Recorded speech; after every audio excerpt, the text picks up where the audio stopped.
Boleh sambung. Okey, kita sambung.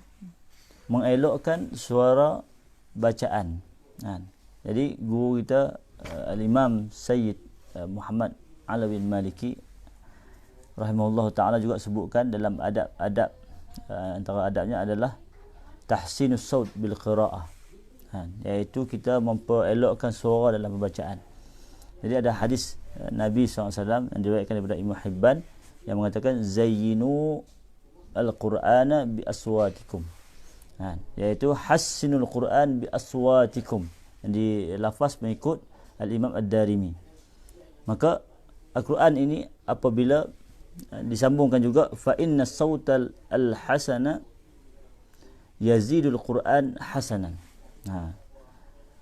Perelokkan Al-Quran dengan suara kamu.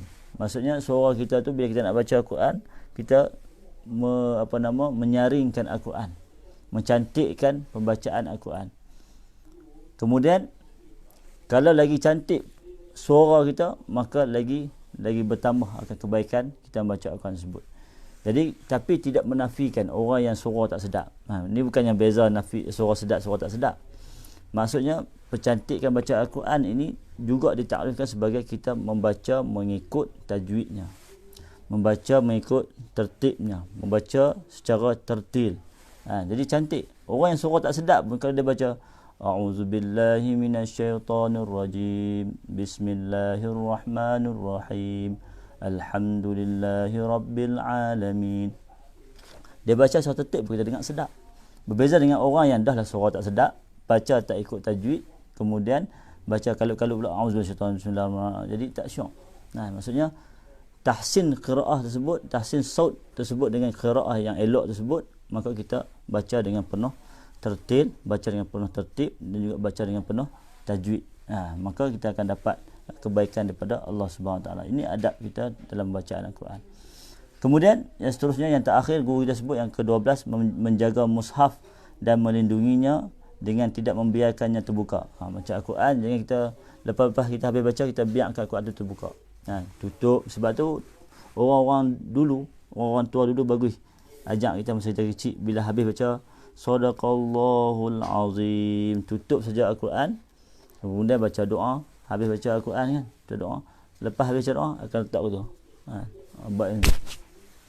Tanda apa? Tanda penghormatan kepada Al-Quran. Kalau kita tak mengaji cara lagu tu, tak menjadi orang yang beradab, baca Al-Quran, Sadaqallahul Azim, tinggal terbuka lagu tu, lepas tu kita pergi mana apa semua, ianya perbuatan yang tidak menunjukkan adab. Jadi di antara adab kita tutup Al-Quran, kemudian nak baca kita buka balik. Bukan tak boleh. Jangan dibiarkan Al-Quran terbuka begitu saja. Tidak meletakkan sesuatu di atasnya. Maksudnya bila Al-Quran tempat yang paling tinggi. Sebab tu Al-Imam Burhanuddin Az-Zarnuji dalam kitab Ta'lim Tariq Ta'allum, kalau kita baca ada susunan kitab. Kalau kita kat rak kita tu, kitab apa yang paling tinggi sekali, kemudian kita apa, disebutkan Al-Quran paling tinggi. Al-Quran paling tinggi, kemudian tafsir Al-Quran, kemudian hadis, kemudian fiqh, lepas tu barulah kitab bawah lurah dan juga syair, adab dan sebagainya. Jadi kitab ada tuntutannya, maka Al-Quran ni perlu letakkan paling tinggi, tapi jangan letak tinggi sangat. Orang kata bila letak tinggi sangat ambil payah, bila ambil payah tak baca. Ini yang berlaku dalam masyarakat kita. Bila letak Al-Quran tinggi sangat sampai Al-Quran tu berabuk, nak ambil pun nak kena ambil kursi 3-4 biji. Bubuh nak ambil Quran, Quran duduk atas, siapa letak? Ayah tak atas sebab Quran ni mulia dia kata. Lah kita sampai tak baca. Maksudnya kalau kita boleh letak Quran tu di tempat yang lepas daripada kepala kita pun dah kira tinggi. Bagi mudah kita capai juga. Jangan sampai kita tak capai Al-Quran. Tak terlampau tinggi, maka kita tak ambil Quran untuk baca. Tidak menjadi satu perkara yang beri semangat bagi kita untuk baca Quran. Maksudnya tinggi tu tinggi, tidak terlampau bawah, dan lebih eloknya tidak bawah daripada perut ataupun lutut kita. Kemudian tidak bersandar di atasnya dan tidak mendedahkannya kepada debu ataupun memperendahkannya. Ini Al-Quran. Iaitu dengan zat Al-Quran tu sendiri kita kena hormat. Kena memberikan adab kepada Al-Quran sendiri. Jangan hunjuk kaki ke arah Al-Quran. Jangan membelakangkan Al-Quran. Tak Al-Quran belakang ni kemudian kita sandang, tak boleh. Semua benda-benda tersebut adalah adab kita kepada Al-Quran. Kemudian peringatan guru kita kata tidak mempelajari Al-Quran kecuali daripada syekh yang pakar hukum hakam tajwid. Jadi kita nak mengaji Al-Quran ni kena pilih guru. Jadi pilih guru yang sangat-sangat mendalami Al-Quran. Kemudian hukum mempelajari ilmu tajwid adalah fardu kifayah, iaitu apabila sudah ditunaikan sebahagian orang, maka terlepaslah sebahagian yang lain daripada dosa. Manakala mengamalkan hukum tajwid, hukumnya fardu ain ke atas sesiapa yang ingin membaca Al-Quran. Jadi maksudnya mempelajari ilmu tajwid itu atas diri kita wajib jugalah. Fardu ain juga, sebab apa? Kita nak baca Al-Quran. Semua kita akan membaca Al-Quran. Paling kurang kita membaca Al-Quran dalam sembahyang kita, surah Al-Fatihah. Bagaimana kita tidak mengamal ataupun mempelajari akan hukum tajwid itu. Jadi mempelajari hukum tajwid untuk diri kita, untuk membaca Al-Quran juga wajib, ataupun fardu ain terhadap diri kita. Jadi syekh kita sebut satu hadis Nabi SAW yang diriwayatkan daripada Imam Al-Bukhari, masalul mu'minil lazi yaqra'ul qur'ana kamasali utrujah, iaitu at-tufah, rihuha tayyib wa ta'muha tayyib, wa masalul mu'minil lazi la yaqra'ul qur'an kamasali tamrah la riha laha wa ta'muha hulwun, wa masalul munafiqil lazi yaqra'ul qur'ana kamasali rayhanah rihuha tayyib wa ta'muha mur, wa masalul munafiqil ladzi la yaqra'ul qur'ana kamasalil hanzalah laisa laha rihun wa ta'muha murrun. Apa terjemahan dia? Nabi SAW bersabda, perumpamaan orang yang beriman yang membaca Al-Quran seperti buah utrujah, sejenis buah yang seperti buah apple, baunya enak, rasanya enak. Ni orang yang pertama. Orang mukmin yang pertama yang baca Al-Quran ini, dia ni adalah seperti utrujah. Bau pun sedap, rasa pun sedap.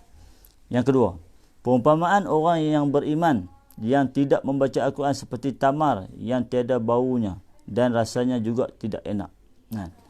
Yang rasanya juga tidak enak. Silap terjemah apa ni?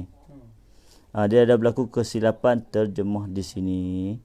Okey, kita ubah kesilapan dia terjemah.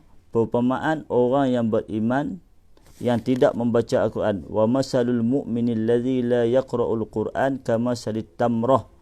Tamrah ni tidak ada bau. Tamrah ni bukannya buah tamar yang kering. Buah tamar yang kering, kalau kita pergi kedai, kita duk cium dia, tak ada bau, tak ada bau. Jadi wa ta'muha, bila kita makan, hulwun, hulwun, iaitu bila kita makan manis. Ni di sini sedikit kesilapan pada terjemahan. Dan rasanya enak. Bau tak ada, tapi rasa enak. Okey. Yang ketiga, perumpamaan orang munafik yang membaca Al-Quran seperti raihanah. Enak baunya, namun pahit rasanya. Bau tu sedap, raihan, bau yang sedap. Wangi bau, tapi bila nak makan, pahit. Ni semua jenis buah lah. Kemudian orang yang munafik. Perumpamaan orang munafik yang tidak membaca Al-Quran seperti hanzalah yang tidak ada bau dan pahit rasanya. Bau pun tak ada, kemudian rasa pun pahit. Jadi kita ni di golongan yang mana? Moga-moga Allah Subhanahu Wa Taala golongkan kita dalam golongan yang pertama, iaitu orang mukmin yang membaca Al-Quran yang seperti utrujah, yang mana rihuha tayyibun wa ta'muha tayyibun. InsyaAllah kita bertemu dalam perjumpaan yang lain. Minta maaf atas salah dan silap. InsyaAllah pertemuan kita yang berikutnya, majlis kita yang keempat, kita akan membaca adab-adab bersama Rasulullah sallallahu alaihi wasallam. Adab-adab kita dengan baginda Nabi sallallahu alaihi wasallam. Secara ringkas, Sayyidina Abbas radhiyallahu anhu ketika mana ditanya kepada Sayyidina Abbas, antara kamu dan Nabi, yang mana yang lebih tinggi, ataupun yang mana yang lebih tua, ataupun ayyuhuma akbar, yang mana lebih besar? Dia kata, anta wala nabi. Tanya Sayyidina Abbas. Maka Sayyidina Abbas mengatakan, Rasul an-nabiyyu a'la, an-nabiyyu akbar minni wa ana wulidtu qablahu. Ni orang tanya umur lah, maksudnya orang tanya umur pada Sayyidina Abbas. Hang dengan Nabi yang mana lebih tua? ataupun hamlan Nabi yang mana lebih besar lah. Dalam bahasa Arab digunakan kalimah akbar. Kibaru fissin. Maksudnya kalau ikut hakikat dia boleh jawab, aku lagi besar daripada Nabi. Betul tak? Orang tanya tak? Hang dengan Nabi yang lebih tua, hang dengan Nabi yang lebih besar.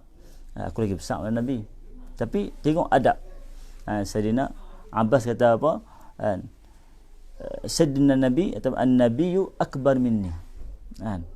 Wa ana wulitu qablahu. Tapi aku lahir sebelum daripada Nabi SAW.